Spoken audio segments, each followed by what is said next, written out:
If you wanted to stop Africa from becoming a superpower, you wouldn't have to invent a new strategy. The blueprint has already been written, tested, and perfected over centuries. You'd start by making sure Africa never unites. The easiest way to do that is by keeping people divided along ethnic, tribal, and religious lines. If they ever start working together, remind them of past grievances. Stoke old wounds. Fund separatist movements. Keep border disputes unresolved. Make sure every time they take one step forward, they take 2 steps back because they're too busy fighting each other. You'd install leaders who serve foreign interests, not their people. Find the most corrupt, the most easily manipulated, the ones who crave wealth and status more than progress. Offer them power in exchange for loyalty. If a leader rises who actually cares about Africa, get rid of them. Assassinate them if necessary. But if that's too messy, just destabilize their government and back a coup. If they talk about nationalizing resources, make an example out of them. If they try to unite Africa, take them out before the idea spreads. You'd keep Africa economically weak by making sure it never industrializes. Let them export raw materials but never process them themselves.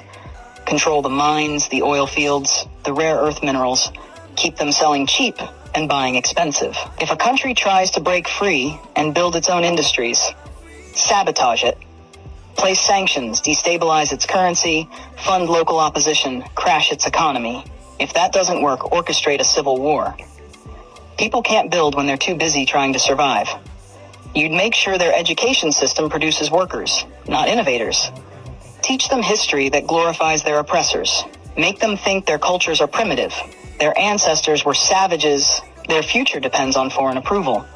Train them to memorize, not to think critically. Keep their best and brightest looking overseas for opportunities.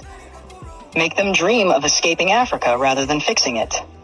Offer scholarships that take their top minds to the West and never encourage them to return. Let the continent keep training doctors and engineers only for them to go enrich other nations. You'd control their narratives. Own their media. Control their stories. Dictate their image to the world. Make them believe they are corrupt, hopeless, eternally in crisis. Flood their screens with poverty porn and war zones. Show them charity ads that make them believe they are helpless without foreign aid. Downplay their successes. Twist their victories into isolated incidents. If an African country develops a groundbreaking innovation, credit a foreign investor. If an African leader implements a successful policy, frame it as an anomaly rather than proof of competence. You'd make sure they remain dependent. Drown them in debt. Offer loans with impossible conditions. Force them to privatize everything so foreign corporations own their water, their electricity, their land.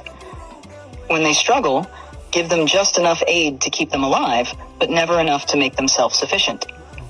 Use charities to create a culture of reliance rather than resilience. Make them think foreign intervention is necessary, that they can't solve their own problems, that they always need help from the outside.